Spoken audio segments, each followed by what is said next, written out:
북한 새로 읽기 시간입니다. 북한의 주요 현안을 분석하고 전망하거나 북한 사회를 진단하고 대안까지 제시하는 시간이죠. 오늘도 국민통일방송 데일리 NK 이광백 대표 오셨습니다. 대표님 네, 안녕하십니까? 안녕하세요. 네.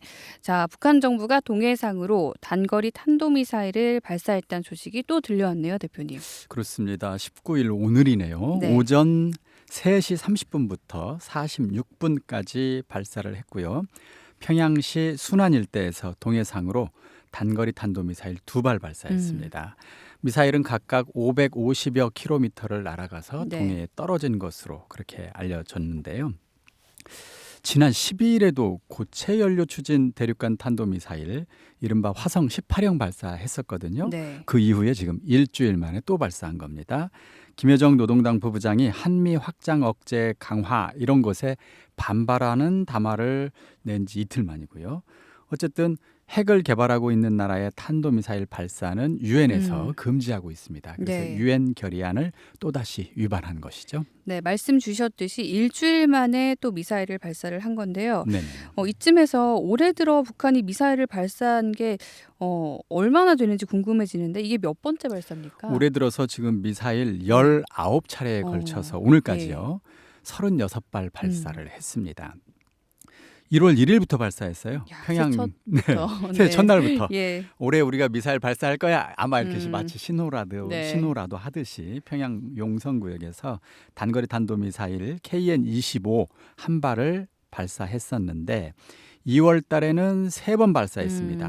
2월 18일 평양 순안에서 대륙간 탄도미사일 화성 15형을 한 발 네. 발사했는데 그 이후에 20, 23 이렇게 3번 발사했고요. 3월에는 무려 9차례 발사했습니다. 3월 9일, 12, 14, 16, 19 그리고 21, 22, 네. 25, 27 이렇게 9차례에 걸쳐서 발사를 단거리 탄도미사일도 하고요. 그리고 장거리 미사일도 했고요. 이때는 뭐 수중 드론도 네. 발사를 했고요. 뭐 다양한 형태의 미사일들을 3월에는 9차례 발사했습니다. 그리고 4월에 2차례 발사했습니다. 화성 18호 예. 포함해서 2차례 발사했고 5월에는 평안북도 철산군 동창리에서 윈공위성을 실은 천리마 1호 이때 발사를 했었습니다. 그리고 6월에는 6월 15일 날 평양 네. 순안에서 단거리 탄도미사일 발사를 했었고 7월 12일에 지금 이제 오늘까지 하면 2차례 지금 발사를 하고 있는 겁니다. 네, 굉장히 미사일 발사를 열심히 했다라고 표현하면 좀 그렇긴 그러네요. 하지만 네네. 많이 했는데 작년 2022년에도 미사일 발사를 많이 했었나요, 대표님? 지금 예. 2022년에 대륙간 탄도미사일 8발 발사를 했었고 중거리 탄도미사일 2발 발사, 네. 단거리 탄도미사일은 무려 53발을 발사했습니다. 그래서 31차례에 걸쳐서 지금 63 그러니까 63발을 발사를 한 그런 셈입니다.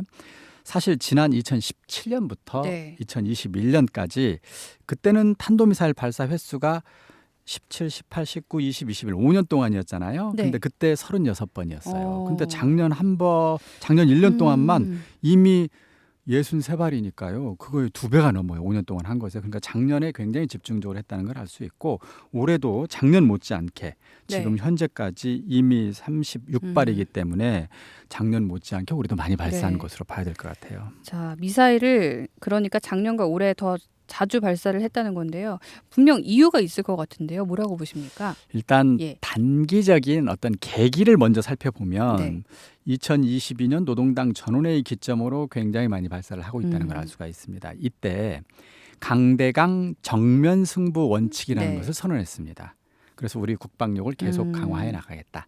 미국도 남조선도 강하게 나오면 네. 우리가 강하게 나가겠다. 이런 거였는데 그리고 나서 2022년 9월에는 핵무력 법제화까지 추진을 합니다. 그래서 핵을 갖는 목적, 지위, 통제 이런 것을 아예 법으로 명시를 해버렸죠.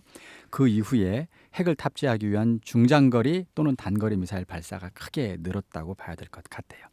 그런데 사실 북한의 미사일이라든가 핵 개발은 작년에 좀 더 많이 늘긴 했지만 그 이전부터 꾸준히 진행되고 있는 건데 이것은 중장기적으로 또는 근본적으로 북한이 재래식 전력으로 한미 연합군에 대응하기는 어렵다고 판단을 하고 핵무기 전력을 강화하는 쪽으로 군사 전략을 아예 바꾼 이후에 나타난 현상입니다. 필연적으로 이제 핵을 실어 나를 수 있는 예. 미사일 개발이 필요할 아. 수밖에 없는 거예요. 그래서 미사일 개발을 지금 꾸준히 하고 있다고 봐야 될 네. 것 같습니다. 근데 왜 북한 당국은 재래식 전력을 통한 이 군사 경쟁을 포기하고 핵 전력을 통한 군사 경쟁으로 방향을 바꿨느냐? 이게 경제력 때문에 그렇습니다. 경제력 때문에요? 예, 그러니까 네. 재래식 전력이다 하면 예. 이제 대표적으로 이제 전차 같은 거, 보통 탱크라고 부르는 네네. 전차 같은 것이 이제 굉장히 중요한 재래식 전력일 텐데 전차 한 대 가격이 수백만 달러 합니다. 비싸군요. 예를 들어서 네. 러시아 T-72라고 하는 러시아식 옛날 탱크가 예. 있습니다. 이게 그래도 가장 저렴한 전차 가운데 음. 하나인데 이거 150만 달러입니다. 한 이것만 대예요. 한 대에 예. 150만 달러. 그리고 중국 같은 경우 99식 중국 전차가 있는데 음. 이것도 되게 저렴한 거예요. 근데 이게 250만 달러입니다. 자, 지금 세계 최고의 전차다 하면 미국의 에이브람스 네. 전차라고 하는 게 있다는데 그게 600만 달러. 음. 그다음에 독일의 레오파트 2 전차, 이것도 세계적인 전차입니다. 에이브람스 전차 다음으로 네. 굉장히 강력한 전차로 알려져 있는데 이게 670만 달러. 더 올라가네요. 일본에서 개발한 90식 예. 전차 같은 경우는 940만 달러에 이릅니다. 그러니까 전차 한 대에 수백만 달러 하는 이런 탱크를 네. 북한이 계속 유지한다는 건 사실상 불가능에 가깝다고 봐야 되겠죠. 이걸 한 대가 아니라 수천 대를 지금 운용해야 되는 그런 상황입니다. 그래서 그렇군요. 북한군의 재래식 전력으로는 한미 연합 전력을 사실상 상대할 수 없다. 이렇게 판단한 것이 이미 몇십 년 전이죠. 그때부터 핵과 미사일을 중심으로 군사력을 지금 바꾸고 있는 상황이라고 봐야 될 것 같습니다. 결국 경제력도 고려한 선택이 되는 건데요. 재래식 전력 경쟁을 사실상 중단을 했다면 이쯤에서 저희가 이 한미 연합 군사력하고 북한의 재래식 군사력하고 좀 비교를 해보면 좋을 것 같습니다. 네, 일단 한국의 현역 군인이 한 53만 정도가 됩니다. 북한은 128만 정도입니다. 그러니까 압도적으로 북한이 특히 이거 전력을 보면 육군 전력만 보더라도 네. 압도적으로 뭐 북한이 우세한데, 근데 무기 개발을 하는데 필요한 경제력을 갖추고 있지 못했기 때문에 분명히 숫자는 북한이 월등히 많은데도 이 성능 차이 때문에, 무기의 성능 차이 때문에 지금 현재 전쟁을 한다면 아마 거의 상대가 되지 않을 겁니다. 아마 완패를 네. 당하게 될 텐데 잠깐 언급하고 넘어갈 건 뭐 전체 다 하긴 좀 그러니까 전차만 볼게요.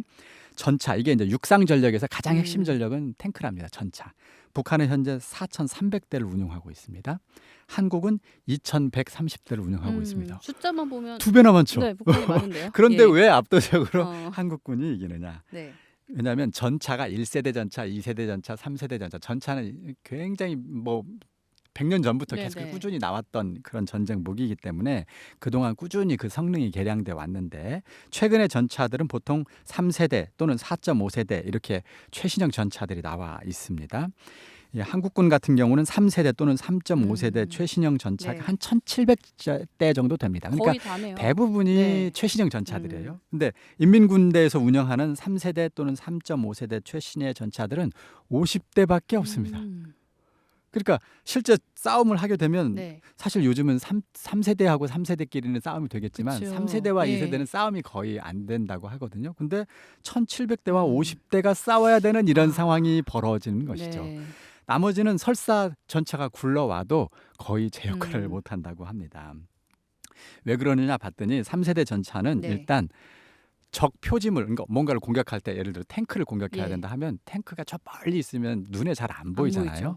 근데 3세대 전차들은 그걸 사람의 눈으로 보고 그걸 포를 쏘지 않습니다. 컴퓨터로 보나요? 컴퓨터와 GPS와 같은 이런 첨단 장치로 사람의 눈에 보이지 않아도 어디에 있는지를 금방 탐지해내고 그리고 이 대포에 있는, 그러니까 이 탱크에 있는 포를 쏠 때에도 그냥 사람이 조준해 쏘지 않아요. 컴퓨터가 딱 찾아낸 그 위치로 그냥 자동으로 컴퓨터가 발사하도록 돼 있습니다. 그래서 예를 들어서 1분에 10발을 쏜다? 그럼 그 10발을 사람이 조준해 쏘는 게 아니기 때문에 컴퓨터가 찾아낸 적을 조준해 쏘기 때문에 거의 명중률이 90% 이상이에요. 10발을 쏘면 10개의 탱크가 다 맞게 돼 있는 것이죠. 만나기도 전에 맞겠네요. 그렇죠. 컴퓨터가 보니까. 그렇죠. 그러니까 이 3세대 전차와 2세대 전차는 경쟁이 안 되는 겁니다. 근데 북한은 그런 장치를 갖추고 있지 못한 데다가 사람이 보고 식별해서 쏴야 되는데 그나마 쏘는 속도도 1분에 그렇게 많은 발수를 쏠 수가 없는 옛날 전차들인 것이죠.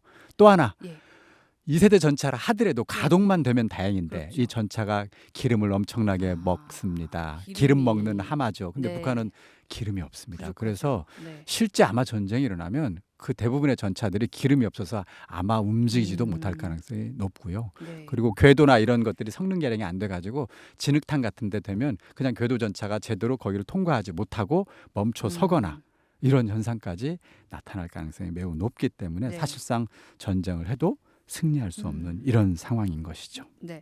자, 재래식 무기 개발 비용이 많이 들어서 북한이 핵과 미사일 쪽으로 방향을 틀었다면 여기에서 또 이 대목에서 궁금해지는 게 그래도 돈은 많이 들 것 같은데요. 네. 어떻습니까, 대표님? 사실 핵 개발 네. 비용은 제외하고 탄도 미사일을 쏘아 올린 비용만 이제 전문가들이 계산을 한번 해봅니다. 예. ICBM 같은 경우 한 발당 보통 한 3천만 달러 정도가 듭니다.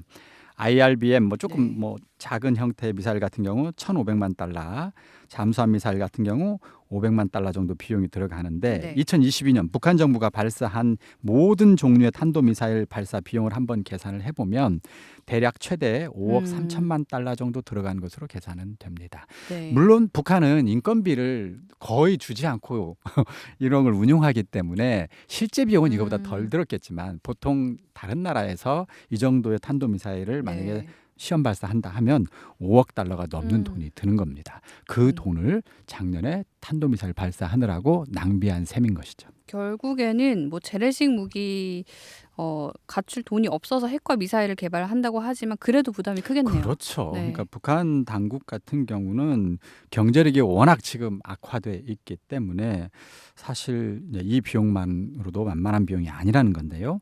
북한과 중국이 한창 무역이 활발하게 이루어지던 시점, 뭐 2010년대 중반쯤 될 때에 양국의 무역 총량이 대략 60억 달러 정도 됐습니다. 그러니까 예. 수출, 수입 다 포함한 액수가 그렇다는 거예요. 근데 대략 절반 정도가 수출이다. 뭐 수출로 돈을 벌어들였다 이렇게 계산할 경우에 한 30억 달러 정도 되는 거잖아요. 근데 미사일 발사에만 지금 5억 달러.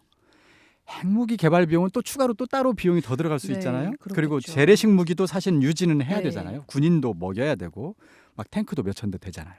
그러면 수출로 번 돈의 대부분을 군사력 유지에 지금 써야 되는 그런 나라가 북한인 셈이에요. 한국의 경우에는 전체 국가 소득의 2% 정도를 군사비로 쓰고 있습니다. 그런데 북한의 경우에는 네. 전체 국가 소득의 적게는 25%에서 많게는 30%를 군사비로 쓰고 있어요. 이런 나라는 지금 전 세계 북한이 거의 유일할 겁니다. 북한 다음으로 가장 많이 쓰는 나라가 사우디아라비아. 여기가 국가 전체 소득의 예. 10% 정도 씁니다. 근데 그것보다도 월등히 많은 돈을 군사비에 쓰고 있다. 자, 근데 문제는 그렇게 개발한 핵무기나 미사일로 설사 전쟁을 일으킨다 하더라도 전쟁에서 승리하는 것은 거의 불가능하다는 것이 문제인 겁니다. 네. 자, 뭐 북한 정부는 워낙 군사력을 계속 외치고 있는 상황이고 미사일도 쏘고 하다 보니 듣기만 하면 사실 북한이 막 세계 1위의 군사 강국 네. 같은데 뜯어보니까 많이 돈도 부족하고 무기 수준도 열악한 것 같아요. 자, 만약에 북한 정부가 그럼에도 불구하고 핵과 미사일을 발사를 할 경우에 한미연합군은 대응을 어떻게 합니까, 대표님? 자, 일단 지금 북한군은 뭐 세계 최강군이라고 자랑하고 이제 핵보유고 됐다고 자랑하고 예. 있지만 사실 미국은 수천 발의 핵무기를 가지고 있어요. 그래서 북한이 현재 개발했을 것으로 판단되는 몇 발 또는 예. 몇십 발의 핵무기로 미국과 싸워 승리하는 건 사실상 불가능하다는 것이죠. 그리고 또 이 개발된 핵을 쏠 경우 한미연합 당국이 어떻게 대응하느냐? 예. 요격 미사일을 갖추고 있습니다. 그래서 미사일을 발사한다 하더라도 네. 대부분은 한반도에 있는 이 요격 미사일에 맞고 목표 지점에 가기도 전에 대부분 떨어질 겁니다. 자, 근데 더 중요한 것은 이제 영어로는 킬체인이라고 하는 시스템인데 예. 요걸 한미연합 당국은 북한의 핵에 대응해서 준비를 하고 있어요. 이게 무슨 말이냐면 만약에 정말 핵을 실은 미사일이 발사될 가능성이 매우 높다. 이렇게 판단이 되면 그냥 발사 전에 먼저 이것을 선제 타격하는 시스템을 갖추고 있습니다. 그래서 아마 그 핵을 실제로 한반도든 아니면 다른 곳으로 실제 어떤 곳을 목표로 해서 발사되는 것이 명백하다 하면 그 순간 그 핵을 쏘려고 하는 바로 그 핵 무기 네. 발사체가 타격이 되게 될 겁니다. 그리고 아. 그 순간 발사체만 타격되는 게 아니라 네. 아마 정치적인 상황에 따라서는 그 최고 지도자의 주석궁 또는 그 종합청사 또는 그 합참의 벙커로 아마 미사일이 발사가 될 텐데 현재 한미 양국이 보유하고 있는 기술로만 보면 지하 100m까지 미사일로 벙커를 뚫을 수 있는 네. 무기가 개발되어 있기 때문에 김정은이 음. 갈 수 있는 곳은 없을 거예요. 그래서 그 미사일 발사체와 김정은 최고 지도자 또는 그 군 수뇌부까지 아마 동시에 미사일 발사 직전에 아마 공격당할 가능성이 높죠. 네, 대표님 미국이 이 군사력으로 따지면 세계 1위 맞죠? 아, 그렇죠. 네. 자, 네. 한미 연합군의 전력을 들어보면 북한과의 굳이 전쟁을 한다면 북한이 열세에 몰릴 것이라는 게 사실일 텐데요. 그럼에도 불구하고 한미 연합군은 절대 먼저 군사력을 쓸 일은 없습니다. 허공에 돈을 뿌리고 있는 북한입니다. 과연 누구를 위한 군사력 도발인지 정말 인민을 위한 일이 아니라는 건 주민들도 이미 알 겁니다. 자, 지금까지 북한 정부의 미사일 발사를 둘러싼 여러 가지 문제 짚어봤습니다. 이광백 대표님과 함께했습니다. 고맙습니다. 네, 감사합니다.